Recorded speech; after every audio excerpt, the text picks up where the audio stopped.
Hello बच्चों, क्या हाल चाल है? कैसे हैं आप लोग? सिम्युलेटर का एक लेक्चर अभी आपके पास आ चुका है, राइट? मैंने भेज दिया था। ये दूसरा लेक्चर रिकॉर्डिंग के फॉर्मेट में आपको भेज रहा हूँ। और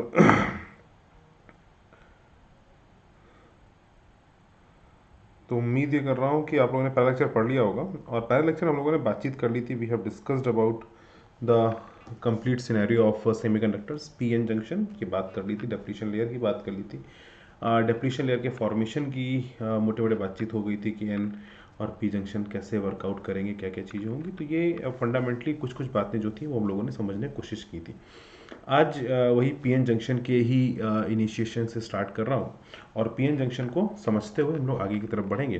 तो चलिए आइए स्टार्ट करते हैं पीएन जंक्शन के बारे में और पीएन जंक्शन के डिप्लीशन लेयर के बारे में, और किस तरीके से फॉरवर्ड बायस्ड और रिवर्स बायस जंक्शंस वर्कआउट करेंगे, और फॉरवर्ड बायस और रिवर्स बायस होने पे कैसे ब्रेकडाउन्स होंगे, और फिर पीएन जंक्शन का किस किस तरीके से डिफरेंट डिफरेंट डायोड्स का उपयोग होता है, जैसे light emitting diodes, photo diodes, solar diode, and we will discuss about the Zener diode. We will discuss about the rectifier circuits की किस तरीके से डायोड की हेल्प से हम रेक्टिफिकेशन करते हैं, कैसे एसी को डीसी में कन्वर्ट किया जाता है, और फिर उन रेक्टिफायर्स के अंदर किस तरीके से हम फिल्टर का उपयोग करके उस जो एसी से डीसी कन्वर्जन के दौरान जो पूरी तरीके से एसी डीसी में कन्वर्ट नहीं हो पाती है, उनको फिल्टर के माध्यम से कैसे छांटते हैं। तो इन सभी चीज़ों का एक उपयोग है, वो हम लोग आज करने वाले हैं। आज की क्लासेस में काफ़ी सारी चीज़ें हम लोग पढ़ने वाले हैं।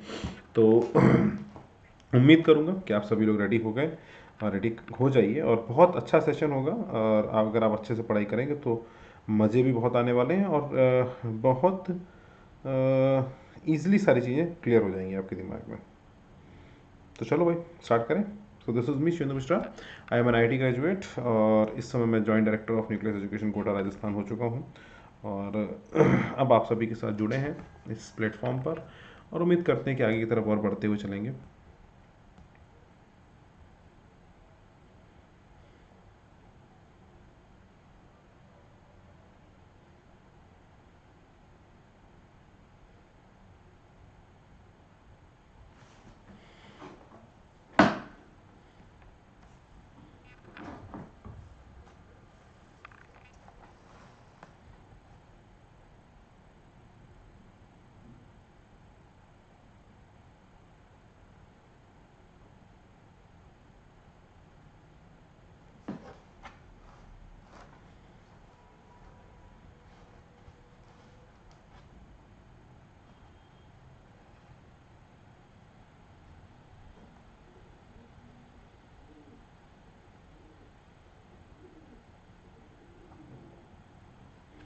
चलिए स्टार्ट करते हैं, ठीक है। तो अगर टेलीग्राम चैनल से फिर इसको फॉलो करें। अन अकेडमी सुपर जी पे जरूर आ जाएं बच्चों। और अन अकेडमी प्लेटफॉर्म पे प्लस और लाइव दोनों ही क्लासेस, आप प्लस क्लासेस ले सकते हैं, प्लस सब्सक्रिप्शन ले सकते हैं, या आप आइकॉनिक सब्सक्रिप्शन भी ले सकते हैं। आइकॉनिक सब्सक्रिप्शन के अंदर आपको पर्सनल गाइडेंस मिल जाएगी। In Plus subscription, you will have the live classes, inter-weekly tests, and unlimited access of all the content into the platform. Iconic में इसके साथ साथ आपको personal guidance, study plan, study material, these type of things also available हो जाती है। तो बिना देर की फटाफट ज्वाइन कर लीजिए।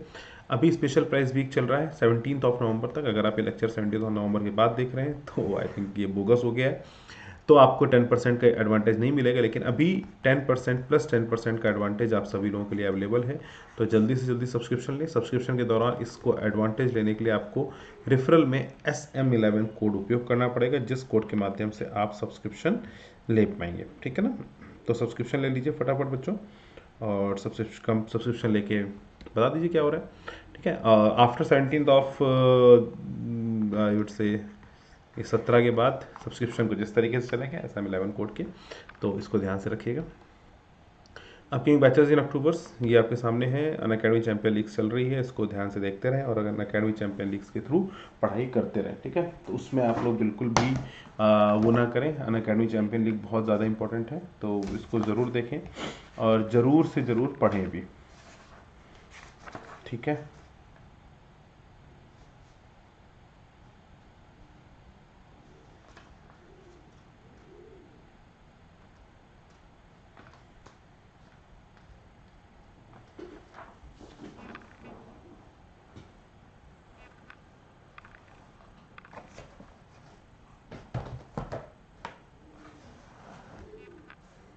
ठीक है, चलो स्टार्ट करते हैं। तो आइए जल्दी स्टार्ट करते हैं आज के सेशन को। So today we are going to discuss about the P N junction, जो लास्ट टाइम से था उसी को हम आगे बढ़ा रहे हैं। और हम लोगों ने पी टाइप इम्प्योरिटी और एन टाइप इम्प्योरिटीज़ में किस तरीके से बात करनी थी वो सारी चीज़ें हम लोगों ने देख ली थी। तो today we are going to discuss about the P N junction. P N junction का मतलब होता है कि जब पी टाइप और एन टाइप को मिक्स किया जाता है, मिक्स एट द जंक्शन। तो एक तरफ तो हमने पी टाइप को मिक्स किया और दूसरी तरफ हमने एन टाइप को मिक्स कर दिया।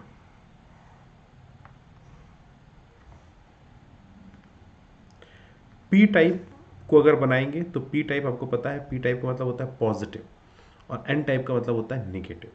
पॉजिटिव का मतलब क्या होता है, देखो भैया, ये सभी जो चार्जेस हो जाएंगे ये पॉजिटिवली चार्ज हो जाते हैं, एक एक इलेक्ट्रॉन जंप कर जाता है। पी एन जंक्शन का मतलब होता है पॉजिटिव और एन टाइप जंक्शन का मतलब होता है नेगेटिव। अगर हम पी टाइप जंक्शन की बात करते हैं तो इसके पास इम्प्योरिटीज जो होती हैं they are in the format of the dots. जैसे अगर हम कई बार इस चीज़ को लेके कंफ्यूजन आ जाता है कि पी टाइप सेमीकंडक्टर के अंदर हम किस चीज़ को मिलाते हैं। तो पी टाइप सेमीकंडक्टर की अगर हम बात करते हैं तो ये थर्ड ट्राइवेलेंट एटम, और एन टाइप की बात करते हैं तो पेंटावेलेंट एटम को मिलाया जाता है। पेंटावेलेंट एटम की बात करें तो जल्दी से पी टाइप हो गया, ये एन टाइप हो गया।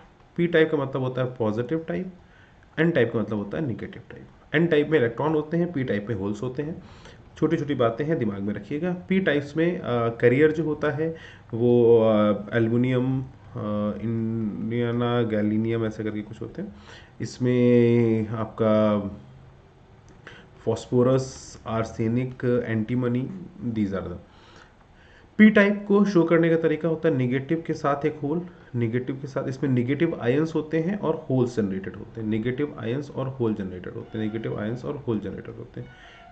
और इसमें पी टाइप में पॉजिटिव आयंस और निगेटिव चार्ज होता है, पॉजिटिव आयन और निगेटिव चार्ज होता है। तो फॉस्फोरस पेंटावेलेंट एटम का जो इलेक्ट्रॉन होता है वो जंप करके कंडक्शन बैंड में चला जाता है, तो एक इलेक्ट्रॉन जो होता है वो फ्री हो जाता है। तो इसको रिप्रेजेंट करने का तरीका पॉजिटिव चार्ज और नेगेटिव की तरफ होता है। तो अब क्या होता है कि जब इन दोनों की मिक्सिंग की जाती है, when they two are mix together, बहुत ध्यान से समझना, जब इन दोनों की मिक्सिंग की गई तो क्या हो गया, ये वाला आइटम जो है ये आपस में मिक्स कर गया। और जब ये दोनों आपस में मिक्स कर गए तो इसके इलेक्ट्रॉन इसके पास आना स्टार्ट कर गए, क्योंकि भैया मिक्सिंग हुई है, जंक्शन बना, तो यहाँ पर इलेक्ट्रॉन एक्स्ट्रा थे, कंडक्शन बैंड में थे, इसके इलेक्ट्रॉन बैलेंस बैंड में थे। तो कंडक्शन बैंड, अब समझना बहुत ध्यान से, बहुत बेसिक सी चीज, कंडक्शन बैंड इलेक्ट्रॉन कहाँ के, एन टाइप, डिफ्यूज्ड, शब्द इंपॉर्टेंट है, diffused to valence band hole in P type. Due to this diffusion, आपने कहा सही बात है, डिफ्यूजन होगा। जैसे आपको पता है कंडक्टर में होता था ना कि इलेक्ट्रॉन पर फोर्स सकते इलेक्ट्रॉन भाग जाते थे, इलेक्ट्रॉन भाग जाते तो एक सरफेस पे पॉजिटिव चार्ज और एक सरफेस पे नेगेटिव चार्ज आ जाता था, याद है, जिसको हम इंडक्शन बोलते थे। जब भी किसी इलेक्ट्रिक फील्ड के अंदर किसी कंडक्टर को रखा जाता है, ऐसे एक कंडक्टर रख दिया गया, तो इलेक्ट्रिक फील्ड में नेगेटिव चार्ज यहाँ जाता था, पॉजिटिव चार्ज यहाँ आता था, तो चार्ज सेपरेट हो जाता था, याद है, this is called as the induction. कुछ हल्का फुल्का याद होगा आप लोगों ने, अपन ने पढ़ा हुआ है कई बार। इसको हम लोग बोलते हैं इंडक्शन। आपने कहा ठीक बात है। अब ड्यू टू द इंडक्शन अगर हम बात करें, अगर मैं यहाँ पर बात करूँ कि क्या होता है कैसे होता है, तो वी कैन वेरी सिंपली से, देखो भाई, जैसे जैसे ये इलेक्ट्रॉन्स ट्रेवल करेंगे तो क्या होगा, यहाँ का इलेक्ट्रॉन खाली हो गया, ये पॉजिटिव चार्ज हो गया, तो बीच में एक रीजन डेवलप होता है। एन टाइप में यहाँ पर पॉजिटिव चार्जेस आ जाते हैं और पी टाइप में यहाँ पर निगेटिव चार्जेस आ जाते हैं।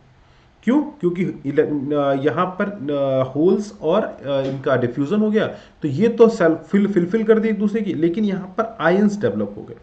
कैसे, इमूवेबल आयन, इमूवेबल आयंस, एक तरफ नेगेटिव एक तरफ पॉजिटिव, जिसके कारण, जैसे कंडक्टर का याद करिएगा तो उसको रिलेट करके बहुत इजीली कनेक्ट कर पाएंगे। अंदर की तरफ एक इलेक्ट्रिक फील्ड जनरेट हो जाती है, तो यहां पर भी एक अंदर की तरफ एक इलेक्ट्रिक फील्ड जनरेट होती है, पॉजिटिव से नेगेटिव की तरफ, जो इधर की तरफ से और आने वाले इलेक्ट्रॉन्स को रोकती है।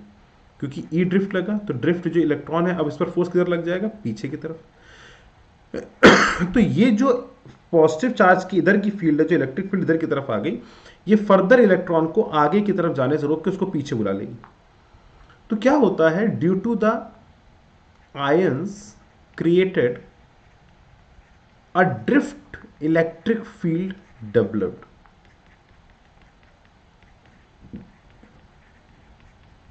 at junction.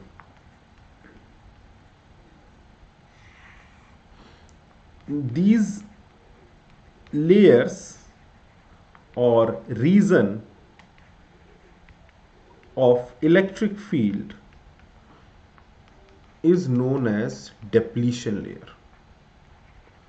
इसको हम नाम देते हैं डेप्लीशन लेयर का।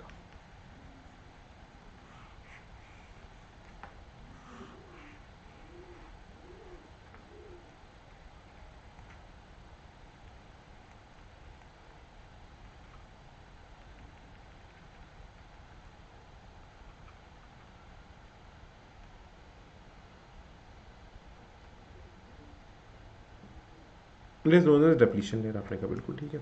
तो डेप्लीशन लेयर में क्या हो गया, एक इलेक्ट्रिक फील्ड आ गई। Due to this becomes a positive और दिस बिकम्स अ नेगेटिव, और यहाँ से एक इलेक्ट्रिक फील्ड हो गई, तो इनके बीच में एक पोटेंशियल डिफरेंस जनरेट हो गया, and that delta B is called as potential barrier, जो अब फर्दर इलेक्ट्रॉन्स को आगे आने नहीं देता है। इसको बोलते हैं पोटेंशियल बैरियर। क्या नाम देते हैं बच्चों इसको, पोटेंशियल बैरियर। अब जो होगा, जो इसके बगल के इलेक्ट्रॉन यहाँ से मूव करके इसके पास जाना चाहेंगे, भैया हम भी आगे वाले होल को न्यूट्रलाइज कर देंगे, हमको जाने दो, तो क्या होगा, ये वाली इलेक्ट्रिक फील्ड इन पूरे इलेक्ट्रॉन को अपोज कर देगी, भागे यहाँ से, पीछे होगा, आने आगे नहीं देगी। तो ये हो गया एक potential barrier, that is equal to E dot D, where E and D, E is the drift electric field and D is called as the thickness of depletion layer. इसको हम नाम देते हैं थिकनेस ऑफ डिप्लीशन लेयर।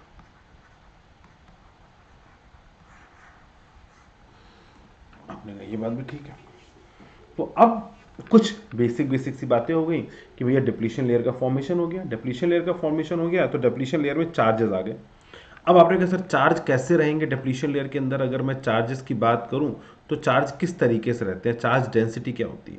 अगर हम charge density की बात करें तो एक तरफ जहां नेगेटिव चार्ज है, तो डिप्लीशन लेयर में मिड पॉइंट पे यहां पर सबसे ज़्यादा हाई डेंसिटी चार्जेस होते हैं, सबसे ज़्यादा चार्जेस यहाँ पर एग्जिस्ट करते हैं, मतलब मिड पॉइंट पर। अगर इसकी टोटल थिकनेस डी है, तो इनके मिड पॉइंट्स पर चार्ज डेंसिटी सबसे ज़्यादा होगी, यहाँ पर पॉजिटिव की डेंसिटी ज़्यादा होगी, यहाँ पर नेगेटिव की डेंसिटी ज़्यादा होगी। बाकी डेंसिटी धीरे धीरे बढ़ती है, और सबसे पीछे आते आते यहाँ पर भी चार्ज की डेंसिटी जीरो हो जाती है। तो मेजर डेंसिटी जो होती है वो बीच में रहती है, चार्ज डेंसिटी जो होती है वो बीच में रहती है, एक तरफ एन टाइप में पॉजिटिव और पी टाइप में नेगेटिव चार्ज। तो this is the charge density curve.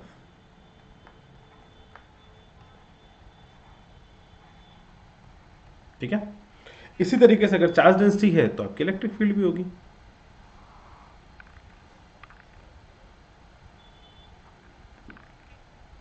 Electric field है तो आपका पोटेंशियल भी होगा। आपने बोला सर इलेक्ट्रिक फील्ड भी यहाँ से रहती है, इलेक्ट्रिक फील्ड भी थोड़ी सी वेरिएबल होती है, लेकिन डिस्टेंस बहुत छोटी होती है, तो इलेक्ट्रिक फील्ड को हम ऑलमोस्ट हॉरिजॉन्टल मान लेते हैं, मतलब ऑलमोस्ट हॉरिजॉन्टल मान लेते हैं, बट इलेक्ट्रिक फील्ड भी ऑलमोस्ट हॉरिजॉन्टल नहीं होती है। अगर कोई आपसे इलेक्ट्रिक फील्ड की बात करें तो आप सिंपल बोल सकते हैं कि इलेक्ट्रिक फील्ड जो होती है ये हमेशा आगे से पीछे की तरफ होती है, डायरेक्शन जो होता है वो नेगेटिव में होगा, considering this as a positive direction. Electric field हमेशा नेगेटिव डायरेक्शन में होती है जिस तरीके से, but it is not constant, but just assume to be constant, nothing like that कि कांस्टेंट होता है, it is just assume to be constant. क्योंकि थिकनेस बहुत छोटी होती है और चार्ज डेंसिटी का वेरिएशन इतना बड़ा नहीं होता है कि इलेक्ट्रिक फील्ड में बहुत बड़ा कोई चेंजेस अकर कर पाए। ठीक है, अब पॉइंट आता है कि सर तो फिर इसका काम क्या है पीएन जंक्शन का। अब पीएन जंक्शन क्या है, पीएन जंक्शन में कुछ बेसिक बातें हैं जो आपको समझनी होगी डिप्लीशन लेयर के बारे में।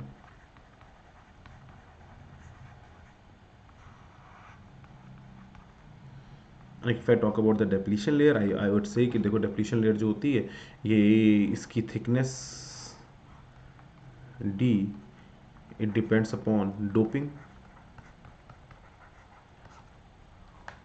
हायर डोपिंग लो थिकनेस,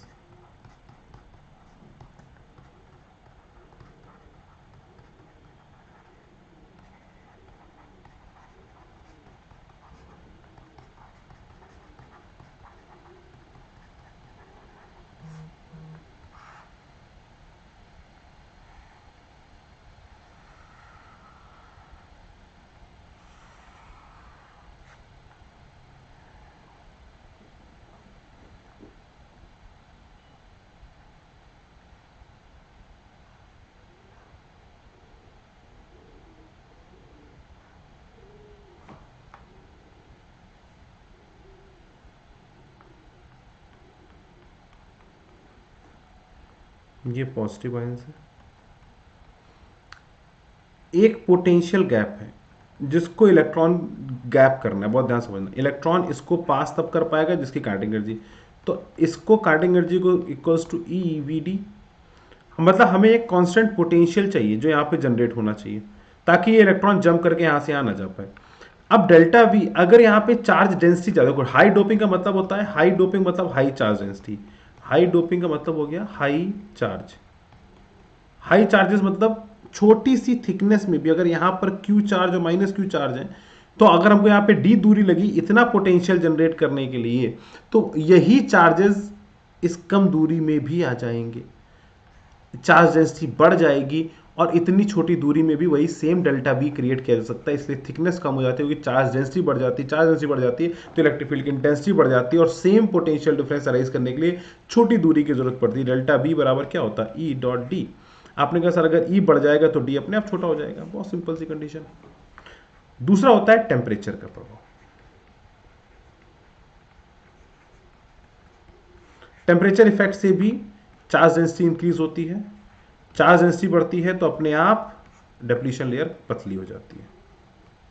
ठीक है, दोनों कंडीशंस को आप समझ लीजिए, चाहे टेम्परेचर हो चाहे आपका डोपिंग हो, दोनों के बढ़ने से डिप्लीशन लेयर जो होती है वो पतली होती है, इसका ध्यान रखेंगे।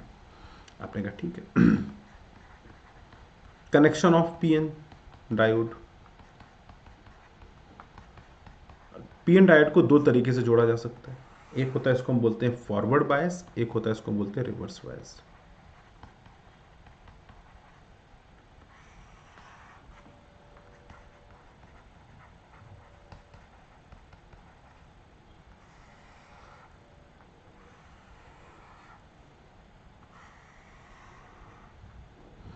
फॉरवर्ड बायस का मतलब होता है बेटा, ध्यान से देखिएगा, जब P से पॉजिटिव, P से बैटरी पॉजिटिव, अगर P से N से निगेटिव, N से N टाइप, अगर P टाइप को पॉजिटिव से और N टाइप को निगेटिव से जोड़ दिया जाए, ऐसे कनेक्शन को बोलते हैं फॉरवर्ड बायस कनेक्शन। ठीक है, ऐसे कनेक्शन को बोला जाता है फॉरवर्ड बायस्ड कनेक्शन, ऐसे कनेक्शन को नाम दिया जाता है फॉरवर्ड बायस्ड कनेक्शन।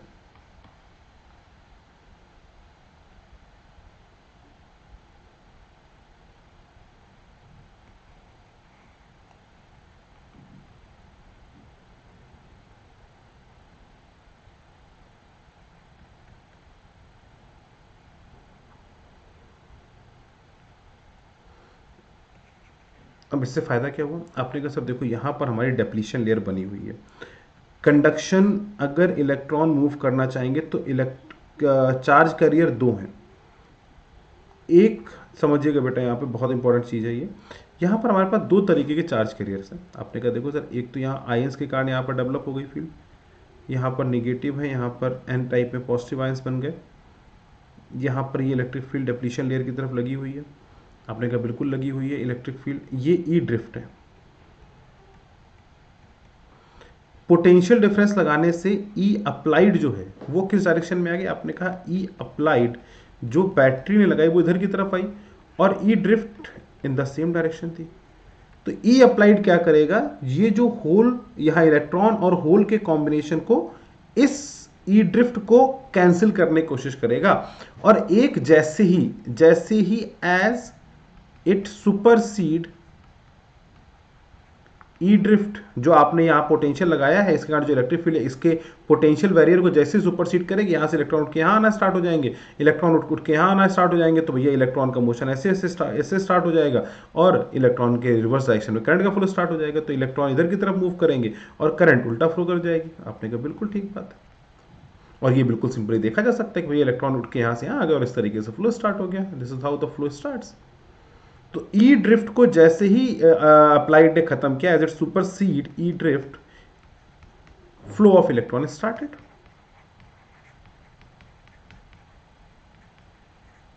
और ये इलेक्ट्रॉन वापस से घूम के आ जाएंगे, वापस एल्यूमिनियम जो आर्सेनिक का आयन होगा, फास्फोरस का आयन होगा, वापस से नेगेटिवली चार्ज होगा, फिर इलेक्ट्रॉन घूम के आएगा और इस तरीके से इलेक्ट्रॉन का फ्लो लगातार चलता रहेगा। इसको बोलते हैं फॉरवर्ड बायस्ड। फॉरवर्ड बायस का मतलब हो गया बस इसने इनिशियल एक छोटा सा पोटेंशियल दिया कि भैया इसको क्रॉस करो, और जैसे इसको क्रॉस करोगे ये कहानी एकदम वर्टिकल हो जाती है। Resistance of forward bias tending to zero होता है, ये ऑलमोस्ट वर्टिकल होता है।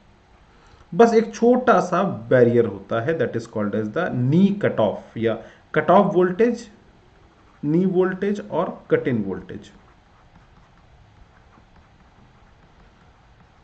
जैसे ही आपने इसको क्रॉस किया, आपके पोटेंशियल ने करंट फट से ऊपर भागती तुरंत, तो करंट इमीडिएटली ऊपर भाग जाती। उसके पहले आप कहते हो सर आप थोड़ी सी करंट क्यों दिखा रहे हो, ऑलमोस्ट जीरो रखना चाहिए।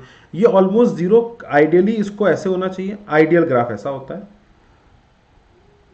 लेकिन नॉन आइडियल सिचुएशन की बात करेंगे तो माइनॉरिटी कैरियर के करस्पॉन्डिंग थोड़ी सी करंट फ्लो कर जाती है due to the minor charge carrier, minority of the charge carriers. और ये आर की वैल्यू भी थोड़ी सी तो होती है, नॉट एग्जैक्टली जीरो होती है, थोड़ी सी होती है। इसलिए ग्राफ प्रैक्टिकल सिचुएशन में थोड़ा सा टेढ़ा बन जाता है। लेकिन अगर आप आइडियलिस्टिक सिचुएशन की बात करेंगे तो बिल्कुल ग्राफ ऐसा बनेगा। और फॉर आइडियल डायोड अगर आप बात करेंगे, फॉर आइडियल डायोड बात करेंगे तो उसका नी वोल्टेज एग्जैक्टली जीरो होता है, तो ये ग्राफ ऐसा बनता है। This is the ideal. ये प्रैक्टिकल डायोड है, और प्रैक्टिकल डायोड का रियल ग्राफ ये थोड़ा सा टेढ़ा होता है, थोड़ा सा ऊपर होता है, माइनॉरिटी चार्ज करेगा करस्पॉन्ड। तो ये छोटी छोटी बातें जो आपको समझनी, practical, then real and then ideal. तो ये तीन चीजों का ग्राफ। आइडियल के केस में नी वोल्टेज जीरो होता है, सीधे सीधे आप फटाफट आओ और सीधे करंट का फ्लो करना स्टार्ट हो जाता है। नी वोल्टेज को आइडियल कंडीशन में हम जीरो मानते हैं। ठीक बात है? कोई दिक्कत वाली बात, कोई परेशानी वाली बात हो तो बताओ भैया।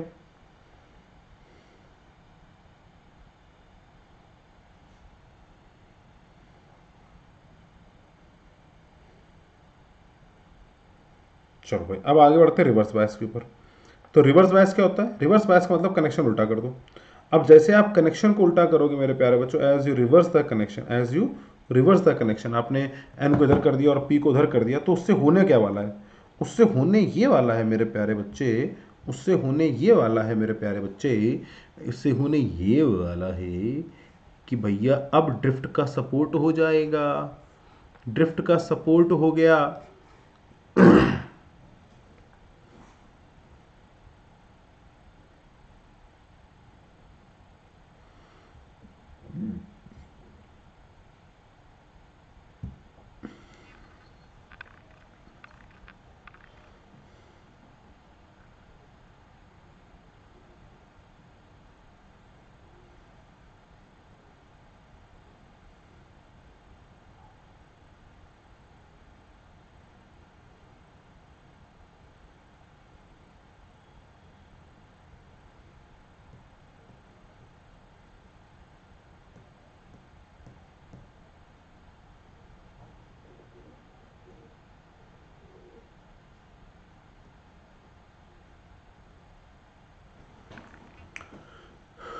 यहां पर अब पॉजिटिव को उल्टा कनेक्ट कर दो, मतलब कहानी जस्ट उल्टी कर दो।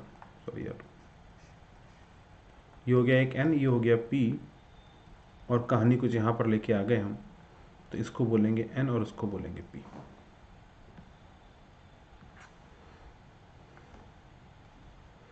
अब क्या होगा आपको पता है कि सर देखो यहां सर आपने इलेक्ट्रिक फील्ड भी इस डायरेक्शन में लगा दी और ई ड्रिफ्ट भी था, तो अब इसके इलेक्ट्रॉन को यहां से यहां जाना पॉसिबल नहीं होगा, ये और रोकेगा, इसलिए इसको बोलते हैं reverse biased, because you are supporting E drift.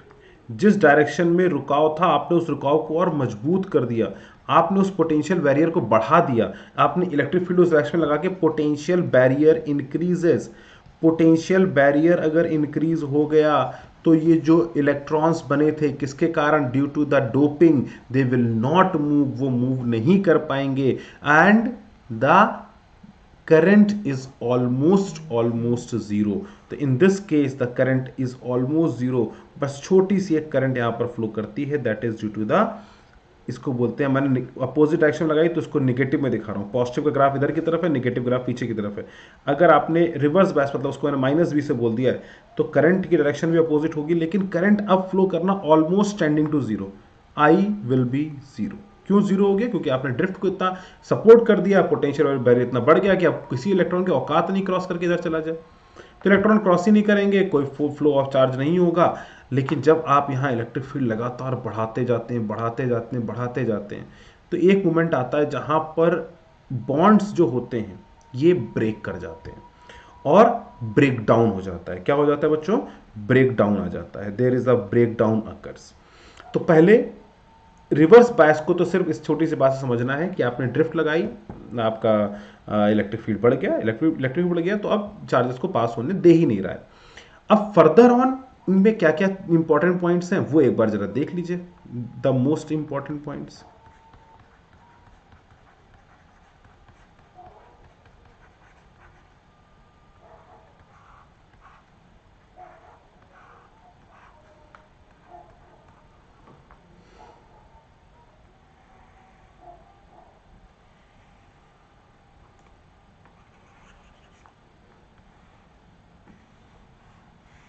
पहला important point, resistance of diode मतलब PN is tending to zero. इसका रेजिस्टेंस जीरो होता है, does not offer any type of resistance.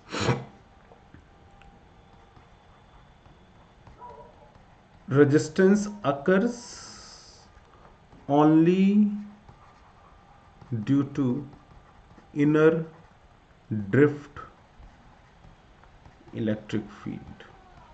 Resistance motion में नहीं है। Whatever potential you apply, जो भी आप पोटेंशियल अप्लाई करते हैं around the junction, in this pure junction, जहां पर पी और एन प्योर फॉर्मेट में है, जहां पर जंक्शन नहीं बना है, यहां पर आपका मान लीजिए पी टाइप है, यहां पर आपका एन टाइप है, यहां पर आपकी डेप्लीशन लेयर है, तो P और N के अक्रॉस कोई पोटेंशियल लॉस नहीं होता। अगर आपने यहां पर V लगाया तो ऑलमोस्ट सारा का सारा V और सारा का सारा जीरो यहां पर आ जाएगा। The whole applied potential, whole applied potential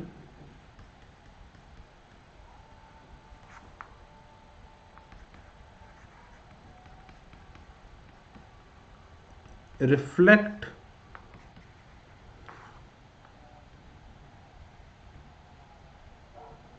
across the, वो रिफ्लेक्ट करता है किसके अक्रॉस रिफ्लेक्ट करता है? It reflect across the depletion layer. There is no significant potential drop in P junction और in N, in P semiconductor और N type semiconductor significantly, इनमें कोई खास ड्रॉप नहीं होता है। जो भी ड्रॉप होता है वो सिर्फ और सिर्फ डेप्लीशन लेयर के अक्रॉस होता है। मतलब जो भी आप पोटेंशियल लगाते हैं उसके कारण इलेक्ट्रिक फील्ड जो होती है वो डेप्लीशन लेयर के अक्रॉस ही डेवलप होती है, दिखाई पड़ती है, प्रतीत होती है। ये पॉइंट क्लियर होता है। और जब इफ इसको इस तरीके से सोचिएगा, ई ड्रिफ्ट, जो ई ड्रिफ्ट और ई अप्लाइड सेम डायरेक्शन हो गई, मतलब रोक रहे हैं, ड्रिफ्ट रोक रही थी इलेक्ट्रॉन को फ्लो करने से, आपने और रोक दिया तो भैया रिवर्स हो जाएगा। अगर अपोजिट हो गए तो भैया फॉरवर्ड बायस हो जाएगा।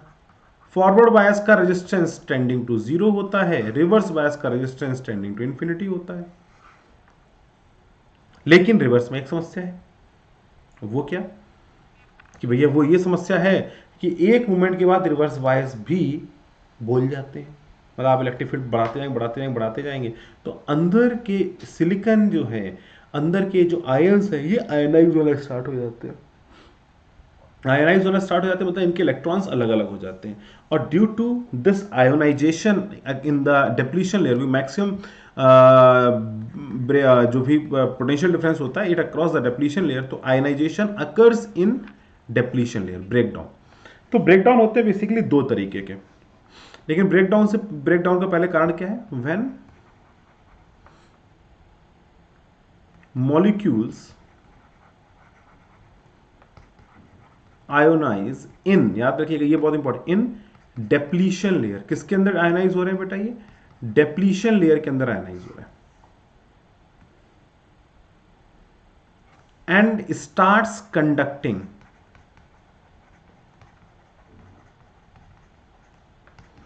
the charges, suddenly a large current flows through diode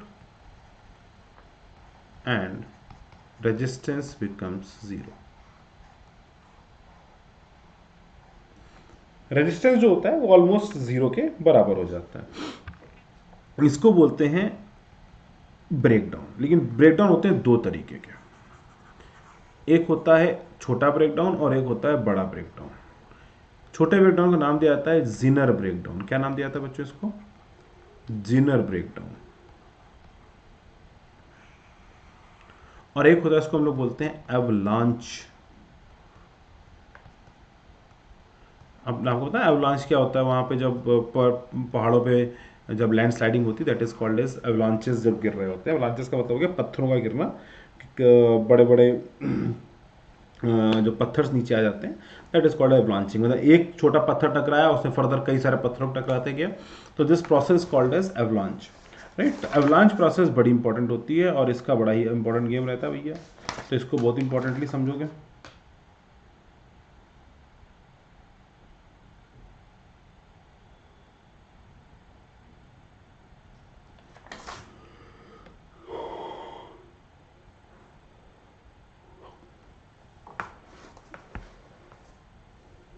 ठीक है। अब जिनर ब्रेकडाउन क्या होता है? जिनर ब्रेकडाउन इन हैवीली या हैवी डोप्ड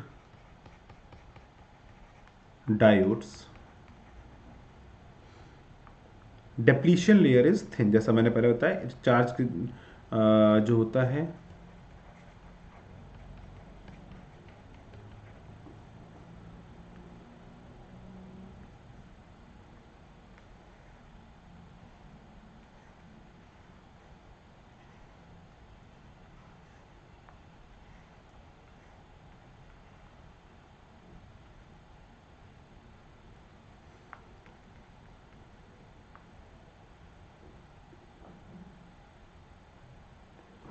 अब क्या होता है, यहाँ डेप्लीशन लेयर बहुत पतली होती है। जब आप इलेक्ट्रिक फील्ड को अप्लाई अपोजिट डायरेक्शन में लगाते हैं, क्योंकि थोड़ा सा ऐसे लगा देते हैं अपोजिट डायरेक्शन में, इसको पी टाइप बोल देते हैं, इसको एन टाइप बोल देते हैं। अब बड़ी बैटरी लगाते हैं तो as we increases inside depletion layer increases, bond breaks, bond break हो जाते हैं and ionization occurs. Electron starts travelling, but due to thin layer they are not accelerated. They are not able to accelerate.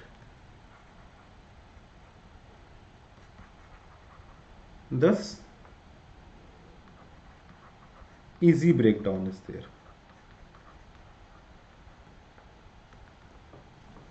But in this case what happened, moderately doped होता है। कैसे होता है? Moderately doped, इसको समझना। Moderately doped हुआ at high electric field. इनमें क्या होता है, इलेक्ट्रॉन बहुत तेजी से भागता है। Electron accelerate and collides with another electron, क्योंकि थिक लेयर होती है तो इलेक्ट्रॉन एक्सिलरेट करता है and collides with other, and one electron causes four electron, one free electron, ऐसे लिखिए, one free electron causes four free electron।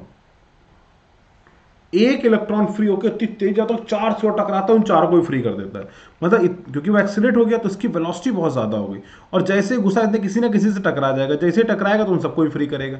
तो एक इलेक्ट्रॉन चार चार इलेक्ट्रॉन को फ्री करता है। तो इसलिए क्या होता है, यहां पर ब्रेकडाउन बहुत हैवी होता है।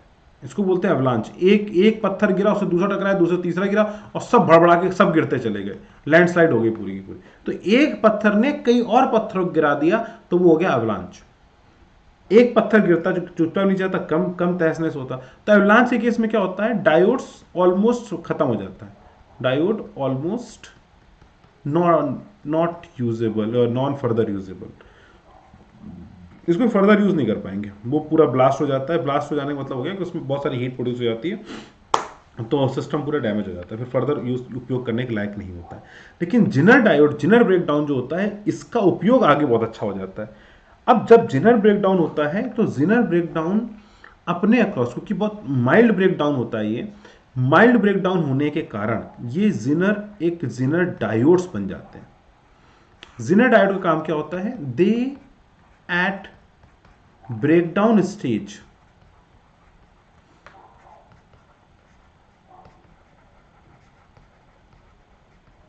they work like a constant potential difference provider। बहुत इंपॉर्टेंट सी बात करो, पर जल्दी से इसको लिख लें एक बार, क्योंकि ये बहुत इंपॉर्टेंट है। इसके बाद इस पर आओ फटाफट लिखने के लिए।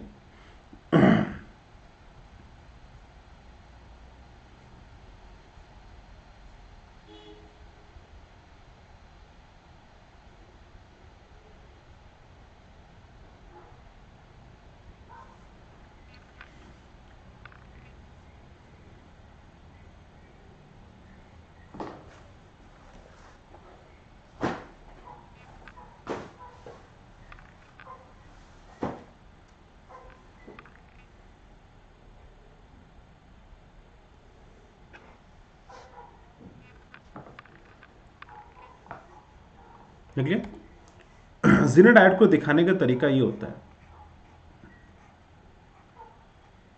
It always work in reversal वे।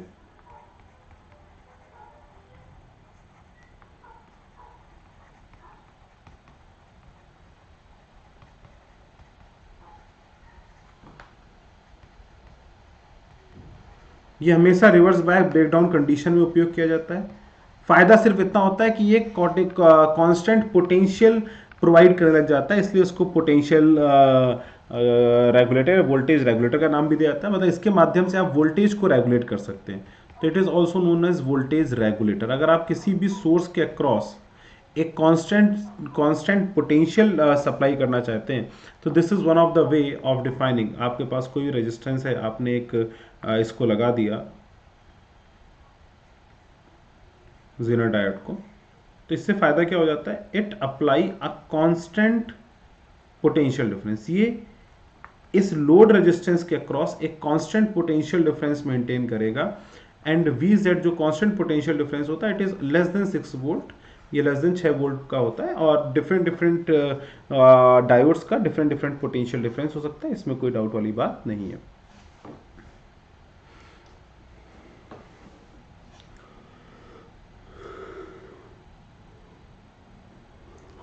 ठीक है, अब आते हैं जिनर डायोड के बाद बाकी फर्दर डायोड्स, जैसे फोटो डायोड होता है। फोटो डायोड्स और एलईडी डायोड्स, ये दूसरे के अपोजिट डायोड्स हैं, और इसका बहुत इंपॉर्टेंट सा पॉइंट है जो आपको देखना है। क्या होता है बेटा? Generally used in reverse biased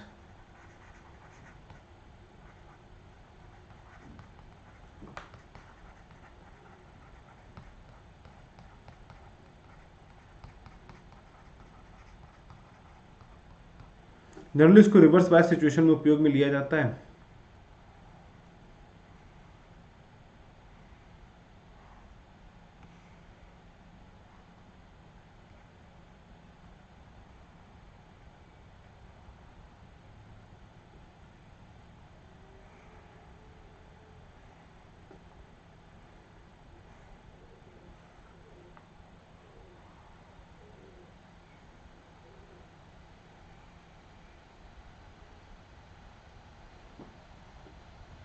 क्या होता है, ये इस रीजन में जहां पे डेप्लीशन लेयर फॉर्म हुई होती है, ये डेप्लीशन लेयर के रीजन में क्योंकि इलेक्ट्रॉन फ्लो नहीं कर रहे हैं, हम क्या करते हैं, हम कुछ फोटॉन्स इंसिडेंट कराते हैं। ड्यू टू फोटॉन इंसिडेंस अंदर एक्साइटमेंट हो जाता है,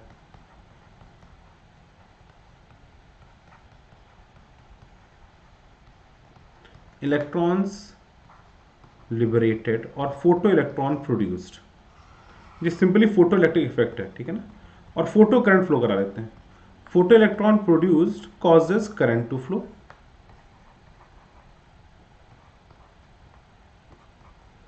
तो क्या होता है कि ये जो रिवर्स में लगा हुआ है इसके अक्रॉस अचानक से जैसे ही कोई लाइट आएगी तो लाइट को सेंस करने के लिए, इन डायोड से यूज होता है लाइट को सेंस करने के लिए। एक पर्टिकुलर लेवल से ज्यादा लाइट जैसे अंदर होती है, करंट फ्लो कर जाती है, जैसे ही करंट फ्लो करती है, अभी तक तो जीरो था, मतलब रिवर्स ब्रेक कंडीशन में current almost tending to zero रहती है, कुछ ये कंडीशन है।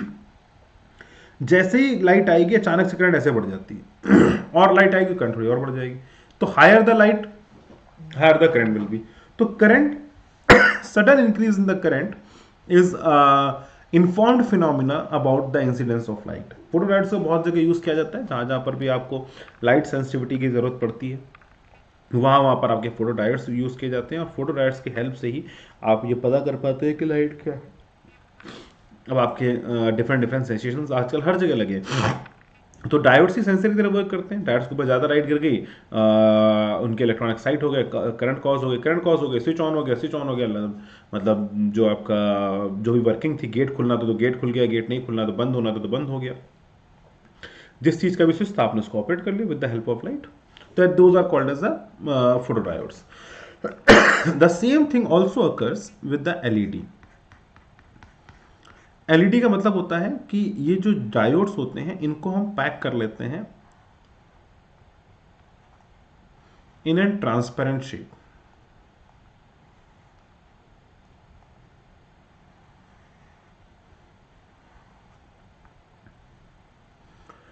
और in case of depletion layers what actually happened, ये इलेक्ट्रॉन जो होते हैं, इलेक्ट्रॉन होते हैं कंडक्शन बैंड में, और होल होता है बैलेंस बैंड में। ये होता है हाई एनर्जी और ये होता है लो एनर्जी। और हाई एनर्जी का मॉलिक्यूल जब कूद के लो एनर्जी के मॉलिक्यूल में घुसता है तो क्या हो जाता है, जब हाई एनर्जी का मॉलिक्यूल कूद के लो एनर्जी के मॉलिक्यूल में आएगा तो यहां पर एक एनर्जी रिलीज हो जाती है एच में, द एनर्जी गेट रिलीज्ड। और as the energy released, as the energy release, जैसे एनर्जी रिलीज होगी अपना काम सेट, अपनी पिक्चर बढ़िया शानदार बन गई पिक्चर। आपने कहा क्या बन गई पिक्चर भैया? हमने कहा देखो भैया यही फोटोन तुमको मिल जाता है। इन केस ऑफ सिलिकॉन और अदर टाइप ऑफ डायोड्स, जो सिलिकॉन जर्मेनियम के डायोड्स होते हैं, इसमें कंडक्शन बैंड और बैलेंस बैंड के बीच का गैप बहुत बड़ा नहीं होता है, 0.7 इलेक्ट्रॉन वोल्ट का गैप होता है इन case of silicon. Let suppose बात करें तो सिलिकॉन की बात करें 1.1 का होता है, जर्मेनियम उसका होता है 1.1 इलेक्ट्रॉन वोल्ट, जर्मेनियम में 0.7। तो अगर हम बात करेंगे यहाँ से क्या लैम्डा रिलीज होने वाला है, तो lambda is equal to energy कितनी होगी, एच सी अपॉन लैम्डा होता है, तो lambda is equal to H C upon energy, that is 1.1 electron volt. अगर मैं एच सी की वैल्यू 12,640 ऐसा कुछ लगाऊं अपॉन 1.1 इन एंगस्ट्रॉम, आपका ये आंसर निकल के आ जाएगा। तो ये रेंज जो निकल के आती है, ये रेंज काफ़ी this lies in the infrared reason. ये ऑब्जर्वेबल नहीं है सिलिकॉन वाली वजह में। इसके लिए हम एक स्पेशल काइंड ऑफ डायोड्स बनाए जाते हैं, स्पेशल डायोड्स बनते हैं जिनका एनर्जी गैप कंडक्शन बैंड और बैलेंस बैंड के बीच का गैप लगभग 2 इलेक्ट्रॉन वोल्ट के बराबर होता है। डिपेंड अपॉन द कंडीशन, ज़्यादा भी हो सकता है कम भी हो सकता है, वो सब लाइट के ऊपर डिपेंडेंट। लेकिन 2 इलेक्ट्रॉन वोल्ट 1.9 1.8 इलेक्ट्रॉन वोल्ट का जब होता है तब लाइट विजिबल रीजन में आती है। Then lambda comes in visible region. तब हम उन ऐसी एलईडीज का हम उपयोग कर पाते हैं जो जो ऐसे डायोड से मिलकर बनी हो जिनका लैम्डा, जिनके कंडक्शन बैंड और बैलेंस बैंड के बीच का गैप 2 इलेक्ट्रॉन वोल्ट से ज्यादा हो, तभी वो विजिबल रीजन में लाई करेंगे, तभी अपना काम हो पाएगा। And that is called as the LED. Very simple formation, very simple thing, isn't it? लिख लो मेरे प्यारे बच्चों जल्दी से।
हो गया बेटा रेडी। अब हम आते हैं रेक्टिफायर्स पे। अब ये बहुत इंपॉर्टेंट सी चीज़ है और this is one of a kind, is very important. तो right now we are just coming into rectifier. Let's say we talk about rectifier. Rectifier होते क्या है, पहले इस बात को समझना जरा, और ये बड़ी इंपॉर्टेंट चीज़ है, रेक्टिफायर होते क्या है, व्हाट इज रेक्टिफायर।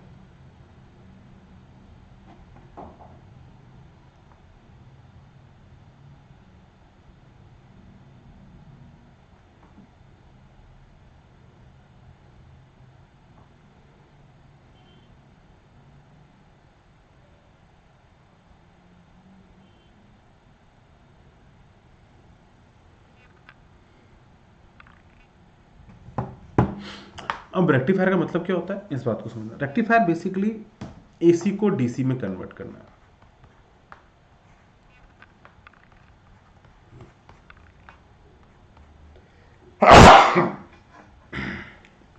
अब एसी क्या होती है, ये equal up and down motion. DC क्या होती है, कांस्टेंट करंट, इधर पॉजिटिव और नेगेटिव। डीसी का मेजरली हम डीसी उनको भी बोल देते हैं कई बार जो सिर्फ एक डायरेक्शन में फ्लो कर रही है, कांस्टेंट हो या ना हो, वेरिएबल भी हो, तभी वो डीसी करंट की तरह कंसीडर कर लिया जाता है, क्योंकि जो रिवर्सल फ्लो नहीं दे रही है, एक ही डायरेक्शन में चल रही है। मतलब ईएमएफ पॉजिटिव है, अगर ईएमएफ आगे की तरफ है तो हमेशा आगे की तरफ ही है। और एसी में तो ईएमएफ पॉजिटिव और नेगेटिव दोनों ही हो सकता है, तो आपको पता है। तो इसमें सबसे पहला रेक्टिफायर आ रहा है, इसको हम नाम देते हैं हाफ वेव रेक्टिफायर। क्या नाम देते हैं बच्चों, हाफ वेव रेक्टिफायर। अब हाफ वेव रेक्टिफायर क्या होता है, इसको समझो। हाफ वेव रेक्टिफायर का मतलब क्या होता है, ये आधी वेव को रेक्टिफाई करेगा, आधी को नहीं कर पाएगा। हाफ वेव रेक्टिफायर का मतलब क्या हो गया कि भैया आधे को कर लेंगे, आधे को नहीं कर पाएंगे, आधे आधा को संभालो, आधा हम करके देंगे, आधा को संभाल लो। तो कैसे करता है, इस चीज को समझेंगे। अब जैसे कोई सोर्स ऑफ है, कोई सोर्स आता है, कोई सोर्स आपने लगाया यहाँ पे,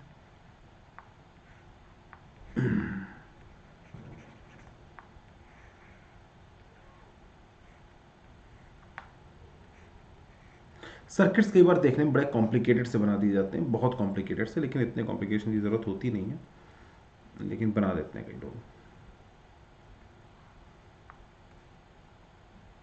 ये होता है जिसके अक्रॉस हमें पोटेंशियल डिफरेंस लेना है, इसको हम बोलते हैं लोड रेजिस्टेंस, जिसके ये आउटपुट है, ये हमारा इनपुट है।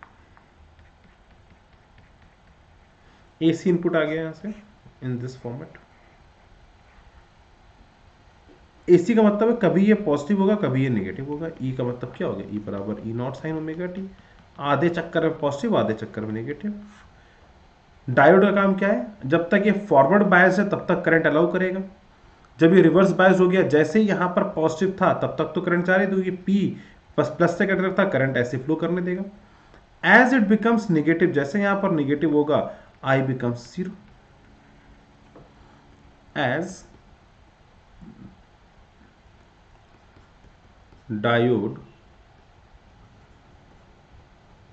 एक second, as diode becomes negative, reverse biased, negative बोल रहा, रिवर्स बायस्ड,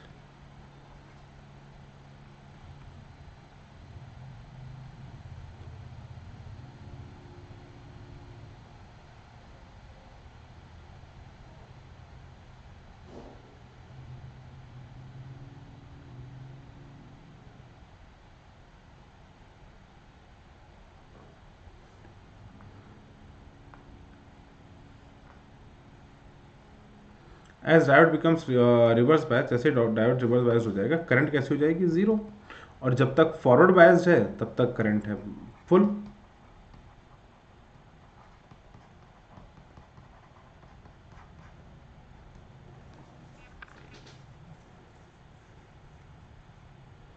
अपने के बाद भी ठीक होगी, इसमें कोई डाउट नहीं। अब ये आई मैक्स हो गया और ये आई बराबर जीरो हो गया। अब अगर मैं यहाँ पर बात करूँ तो आई वुड डेफिनेटली से, और मैं इस बात को बहुत क्लियरली बोलूँगा भी कि देखो भैया ये इसको कन्वर्जन कैसे करेगा। आपने कहा सर यहाँ से जो आउटपुट आएगा तो पॉजिटिव वाला तो निकल आएगा, निगेटिव वाला फिर रह जाएगा, निगेटिव वाला जीरो, फिर पॉजिटिव वाला निकल के बाहर आएगा, फिर निगेटिव वाला जीरो, फिर पॉजिटिव वाला निकल के बाहर आएगा, फिर निगेटिव वाला zero. This is called as half wave rectifier. अब in this case half wave rectifier क्या करेगा, ये इस आउटपुट को, इस इनपुट को, इसकी हाफ वेव को रेक्टिफाई कर दिया। रेक्टिफाई कैसे किया, कुछ इस तरीके से। अगर ये इनपुट यहां पर E बराबर E not sine omega T था तो 0 से t हाफ तक तो चलेगा, t हाफ से t 0 हो जाएगा, फिर t से 3t हाफ तक फिर E not sine omega T, और फिर 2t के बाद फिर 0 3t। तो आपने कहा सर इसको बोलते हैं हाफ वेव रेक्टिफायर। अब यहां पर जो प्रोड्यूस हुआ जो आउटपुट है, इस पे हम लोग कुछ वैल्यूज की बात करते हैं कि क्या क्या चीजें होंगी। तो सबसे पहली बात की आती है PIV, एक बड़ा इंपॉर्टेंट सा फैक्ट होता है, इसको बोलते हैं पीक इनवर्स वोल्टेज। अब पीक इनवर्स वोल्टेज का कैलकुलेशन और इसका लॉजिक क्या है। पीक इनवर्स वोल्टेज का मतलब है maximum reversed biased voltage across diode. Maximum inverse voltage बोलते हैं या रिवर्स बायस्ड बोलते हैं, बात बराबर है। Maximum reverse biased voltage across diode. Diode के अक्रॉस मैक्सिमम कितना वोल्टेज जनरेट होगा ये आपको बताना है।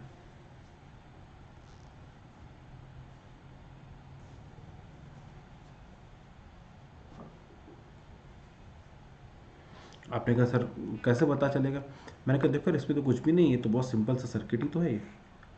अब आप बताओ, जब करंट नहीं फ्लो कर रही होगी, यहाँ पे निगेटिव होगा, यहाँ पे पॉजिटिव होगा, यहाँ पर I0 होगा, तो ये पॉजिटिव, इसके अक्रॉस पोटेंशियल ड्रॉप कितना, आपने कहा सर इसके अक्रॉस सोर्स का हो गया, मान लीजिए E नॉट है, तो जो इसके अक्रॉस होगा, इसके अक्रॉस तो डेल्टा भी 0 हो जाएगा, डेल्टा भी यहाँ पर तो कुछ भी नहीं होगा, जो होगा वो इसके अक्रॉस ही तो होगा रिवर्स में। आपने कहा बिल्कुल ठीक बात है। तो PIV की वैल्यू जो हो जाएगी that will be simply equal to E not, that is the maximum potential of the source. तो PIV in case of half wave rectifier, half wave मतलब इसके अंदर जब निगेटिव यहां हो गया पॉजिटिव यहां हो गया, तो इसके अक्रॉस एक पोटेंशियल डिफरेंस, इसके अक्रॉस जिसको, जिस पर इसने करंट को फ्लो होने नहीं दिया, तो आपने कहा वो कितना होगा, आपने बोला E नॉट होगा, EMF E नॉट मान लेते हैं। अब यहां पर आपने कहा सर इसकी जरूरत क्या थी, मैंने कहा इसलिए जरूरी होता है PIV का पता होना, ताकि हमें ये पता रहे कि भैया देखो डायोड जो होना चाहिए, it must have breakdown voltage, diode must have breakdown voltage greater than E not. अब भैया इतना रिवर्स वोल्टेज लगा और ये अगर बोल गया तो भैया करंट तो फ्लो कर जाएगी, फिर तो ये रेक्टिफाई कर ही नहीं पाएगा, द करंट विल फ्लो। तो इसलिए यहां पर इसको बोला जाता है कि भैया इसकी वैल्यू E नॉट से ज्यादा होनी चाहिए। आपने कही बात भी ठीक है। इसके अलावा भी कुछ फैक्टर्स हैं जो बड़े इंपॉर्टेंट हैं जो इसमें देखे जाते हैं, and that is simply defined as a ripple. अब जो रिपल फ्रीक्वेंसी मतलब होता है जो आउटपुट जनरेट होता है वो उसका फ्रीक्वेंसी क्या है। आपने कहा सर ये रिपल जनरेट हुई, अब इसकी रिपल की फ्रीक्वेंसी क्या है, कितनी देर बाद खुद को रिपीट कर रही है। आपने कहा सर ये रिपीट तो इसी के बात करें, लेकिन बस अब तरीका बदल गया है, पहले रिपीटिशन अप एंड डाउन का था, अब रिपीटिशन अप एंड जीरो का है। लेकिन फ्रीक्वेंसी अगर इसकी 50 हर्ट्ज थी तो इसकी फ्रीक्वेंसी 50 हर्ट्ज है, क्योंकि एक साइकिल अब ये है, पहले एक साइकिल ये थी, तो फ्रीक्वेंसी में कोई बदलाव नहीं हुआ, द फ्रीक्वेंसी इज सेम। तो अगर आप यहां पर बात करेंगे रिपल फ्रीक्वेंसी कैसी है, तो आप बोलेंगे ripple frequency will be same, is same.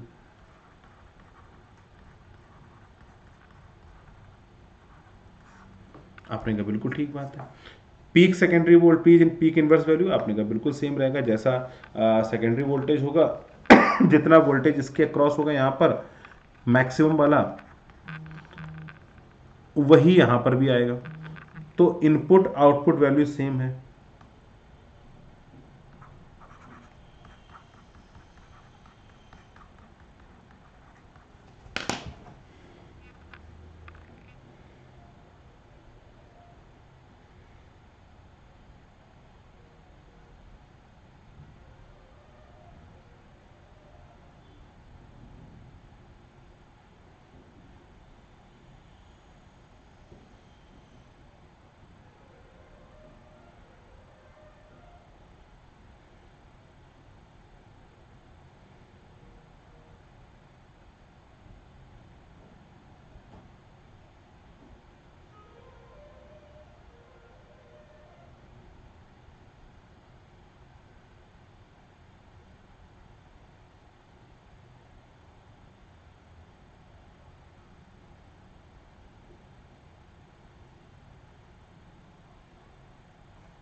ठीक है। ई इन बराबर ई आउट हो गया, आपने कहा बिल्कुल ठीक बात है। अब पीक लोड करंट कितनी होगी, उसके अंदर लोड के अंदर कितनी करंट जारी होगी पीक में, तो कुछ फैक्टर्स हैं, जल्दी से देख लेते हैं एक बार। आपको जल्दी से एक डायग्राम बना देता हूँ यहाँ पे, और इस डायग्राम में कुछ वैल्यूज़ हैं जो आप जस्टिफाई कर देंगे, फटाफट काम हो गया अपना।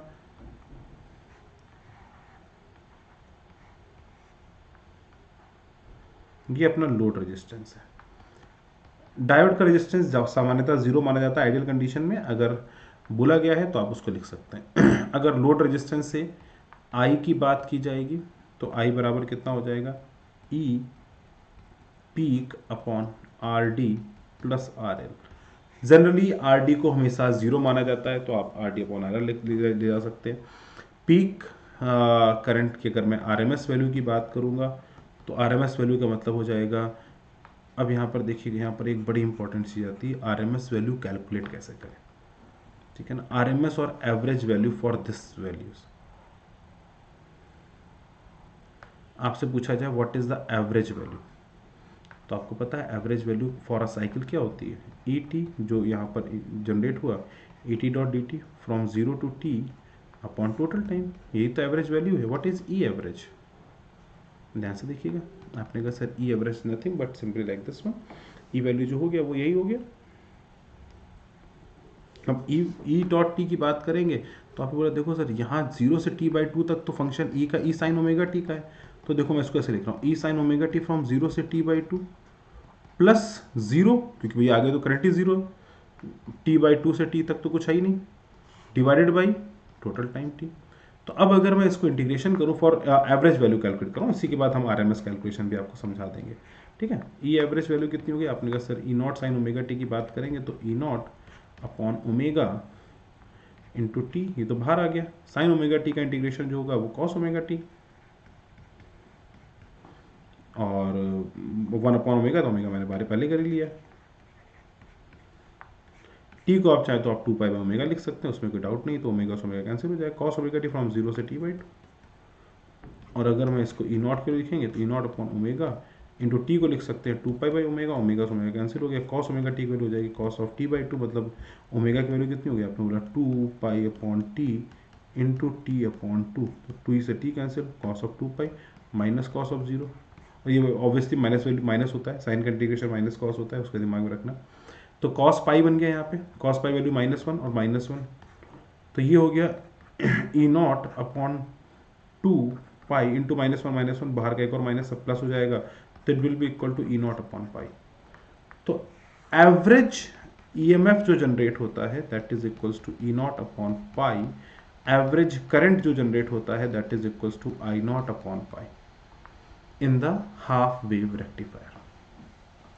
In the very same manner, we can also calculate ERMS and VRMS. जल्दी इसको देखें, फिर मैं ERMS और VRMS की बात भी करता हूँ।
चले आगे बढ़े। अब आते हैं फुल वेव रेक्टिफायर के ऊपर, ठीक है।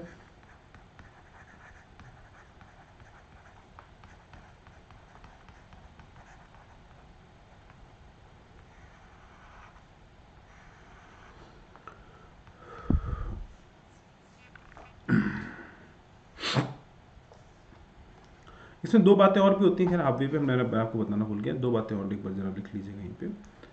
रिपल फैक्टर जो होता है, खैर इसकी कैलकुलेशन अभी हमारे सिलेबस पे थोड़ा सा दूर है, रेयर चांसेस होते हैं कि आए कभी ये, लेकिन फिर भी थोड़ा सा पता होना चाहिए। रिपल फैक्टर का मतलब है कि एक्चुअली ये डीसी करंट नहीं है, it is not the DC current. जो प्रोड्यूस हुआ डीसी नहीं है, डीसी एक कांस्टेंट करंट होता है।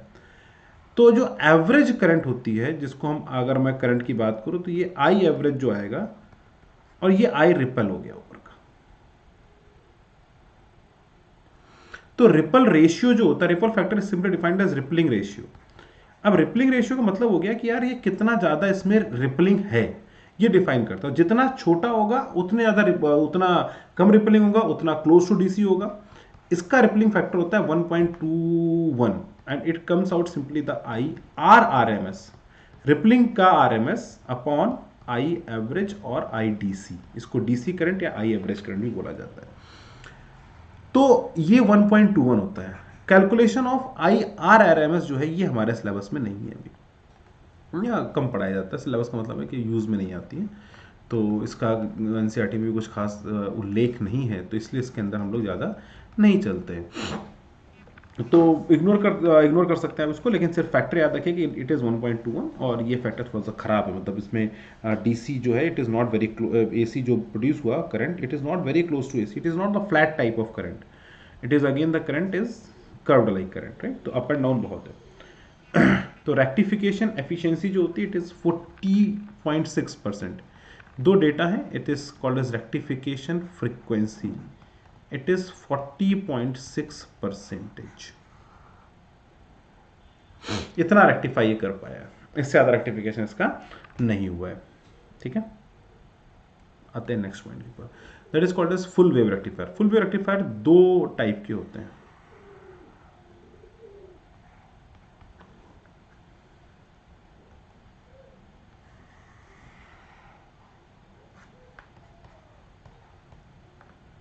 एक होता है ब्रिज रेक्टिफायर और एक होता है सेंटर टॉप रेक्टिफायर।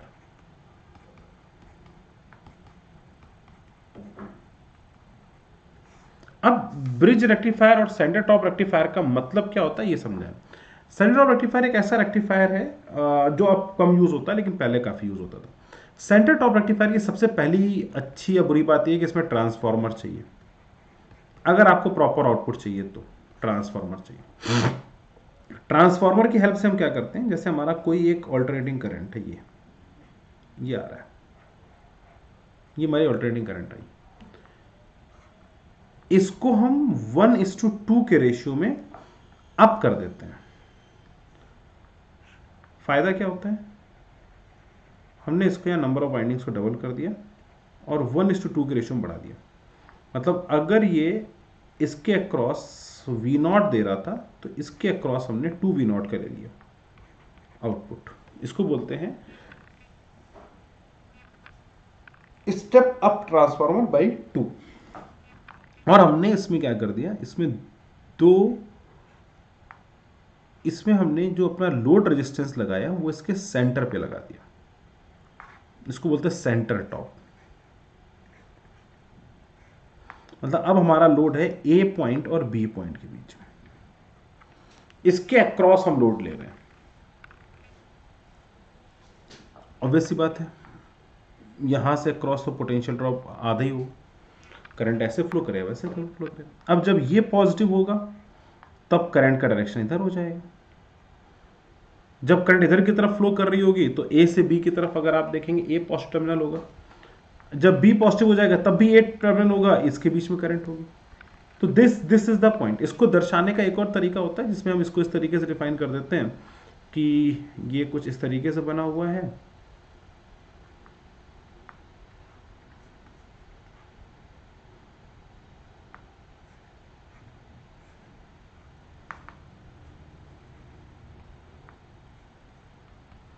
और यहां इसको अलग से वो कर दिया सेंटर को। मतलब ये जो अपना ये ट्रांसफॉर्मर प्रेजेंटिंग वे, इसको अनदर वे ऑफ प्रेजेंटेशन है ये।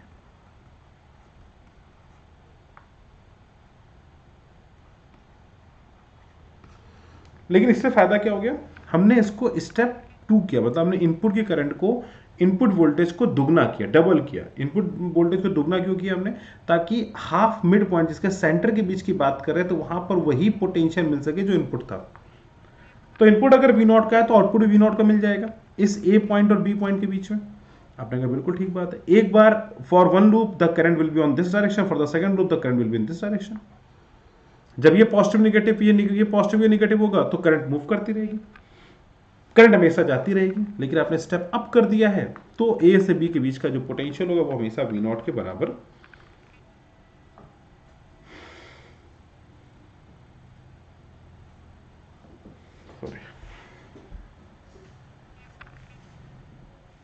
वो हमेशा V0 के बराबर रहेगा। ये होता है full wave rectifier for the centre top. अभी ब्रिज को इसके बाद देखेंगे, लेकिन इसको ध्यान से देखिएगा। इसमें आपने, अगर आपकी करंट कुछ इस तरीके से जा रही है तो करंट जो दिखाई पड़ेगी आउटपुट हो जाएगा वो कुछ इस तरीके से आ जाएगा। अगर ये 50 हर्ट्ज की फ्रीक्वेंसी थी तो अब फ्रीक्वेंसी आधे पे रह गई है, डबल हो जाएगी frequency, the frequency become 100 hertz, क्योंकि अब साइकिल जो है वो हाफ हो गई है। ये इनपुट है, ये आउटपुट है। जो पीक वोल्टेज इनपुट का था वही पीक वोल्टेज आउटपुट का है, क्योंकि हमने 1:2 के रेशियो में इसको लिफ्ट अप किया हुआ है। आपने कहा ठीक बात है। इसके बाद मेन आता है peak inverse voltage. Peak inverse voltage मतलब जब ये diode as a reverse bias काम कर रहा होगा तो इसके अक्रॉस मैक्सिमम पोटेंशियल डिफरेंस कितना होगा। आपने कहा सर देखो, जब ये इसके अक्रॉस काम करेगा तो ध्यान से देखना, ए पॉइंट पॉजिटिव है, हमें इसके अक्रॉस निकालना है। यहां से यहां के बीच का पोटेंशियल ड्रॉप जो होगा वो VM, यहां पर मतलब जो इसके अक्रॉस V0 है, यहां से इसके अक्रॉस भी V0 है। ये पॉजिटिव है, ये नेगेटिव है, तो ये वाला इससे ज़्यादा पॉजिटिव होगा और ये वाला पॉजिटिव यहाँ पर आ गया। तो आप सोचेंगे तो ये V0 प्लस V0 और इसके क्रॉस जो होगा वो माइनस का 2V0 हो गया कि नहीं हो गया। सोचो मेरे प्यारे बच्चों, अगर हम इसकी बात करें तो ये नेगेटिव पोटेंशियल यहां से स्टार्ट हो रहा है, तो यहां से यहां पर -V0 तो इसके क्रॉस अगर VD है तो मैं अगर लिखूंगा, मैं इस लूप में ऐसे मूव करके यहां पर आऊं तो बोल सकता हूं कि माइनस का V0 प्लस का VD it must be equal to 0। तो इस डायोड नंबर 2 के करस्पॉन्डिंग जो मैक्सिमम पोटेंशियल डिफरेंस होगा that is of the 2V0। तो यहां पर जो डायोड लेने चाहिए वो इस तरीके के डायोड लेने चाहिए कि वो इनपुट वोल्टेज के डबल वोल्टेज पर ब्रेकडाउन ना करें। उनका ब्रेकडाउन वोल्टेज जो होना चाहिए वो ट्वाइस से ज्यादा होना चाहिए। This should be kept in your mind. ये आपके दिमाग में पूरी तरीके से होना चाहिए। यहां पर भी अगर मैं करंट की बात करूंगा, क्योंकि एक ही रेजिस्टेंस, एक ही डायोड से करंट जा रही होगी, तो V nought upon R D जो रेजिस्टेंस ऑफ द डायोड होगा प्लस आर एल इसके बराबर होने वाली है। हाफ के रिस्पेक्ट में, क्योंकि अभी हमने आई एवरेज वैल्यू वहां पर कैलकुलेट करी थी। एवरेज वैल्यू वहां पर अगर आपको याद हो तो हमने ई नॉट अपॉन पाई निकल के आई थी, तो यहां पर आई नॉट अपॉन पाई हो जाएगी। अभी मैंने आरएमएस वैल्यू की चर्चा नहीं करी, इसमें आरएमएस वैल्यू की चर्चा कर लेंगे, ठीक है। तो यहां पर क्योंकि हाफ साइकिल थी तो ई नॉट अपॉन पाई होगा, यहां पर है तो two E not upon pi हो जाएगा, I not upon pi, sorry.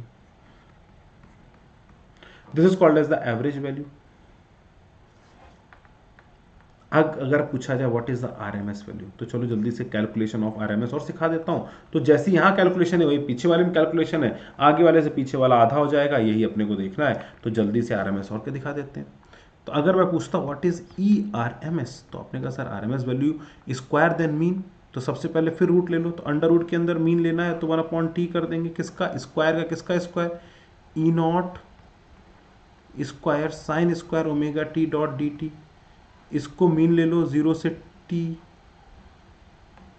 अब अगर मैं यहां पर बात करता, यहां फुल वेव रेक्टिफायर की बात करेंगे तो E naught sine square omega T का फंक्शन बन जाएगा।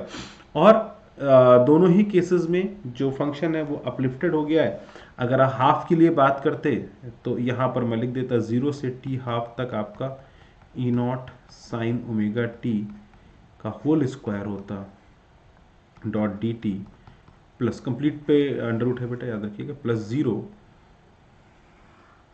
अपॉन टी, कंप्लीट पे अंडर रूट है। इसकी वैल्यू जब आप कैलकुलेट करेंगे, अब आप कैलकुलेट करना चाहें आप डायरेक्टली कैलकुलेट कर लीजिएगा, नहीं तो मैं यहाँ पे आपको डायरेक्टली कैलकुलेट करके बता देता हूँ।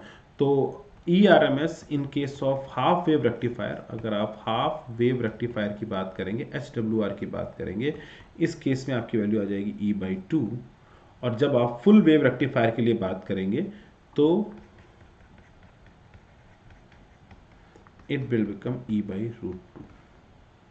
हाफ वेव में बाई 2 हो जाएगा और फुल वेव के लिए बाई√2 हो जाएगा। ये सिर्फ और सिर्फ अंडर रूट के अंदर ही कैलकुलेशन हो जाएगी। साइन स्क्वायर ओमेगा टी को आप फर्दर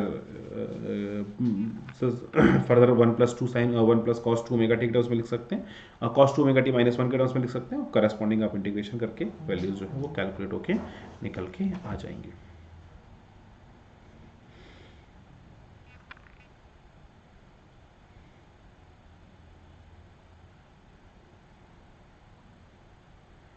कोई दिक्कत?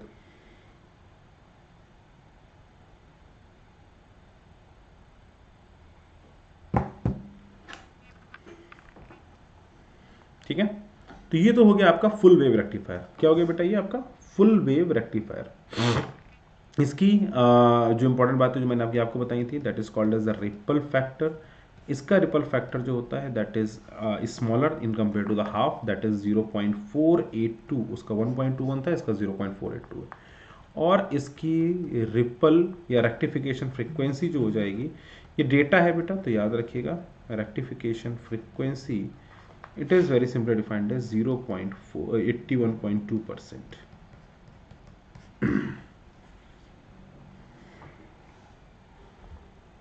इसी पे अब हम आगे बात करते हैं।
ठीक है, अब आगे बढ़ते हैं। Now we are going to talk about the bridge rectifier.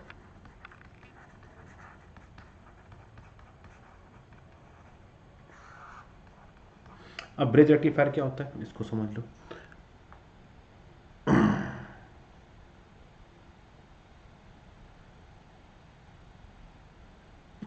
Bridge rectifier का मतलब अगर मैं बात करूं तो इट्स वेरी सिंपल। अगेन यहाँ पे हमें ट्रांसफार्मर की ज़रूरत नहीं है, आप डायरेक्टली सर्किट का यूज़ कर सकते हैं।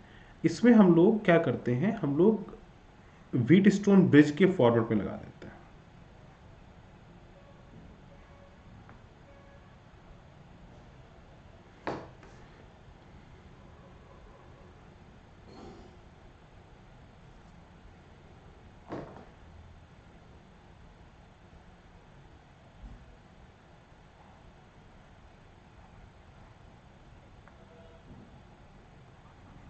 ये आपका लोड रेजिस्टेंस हो गया।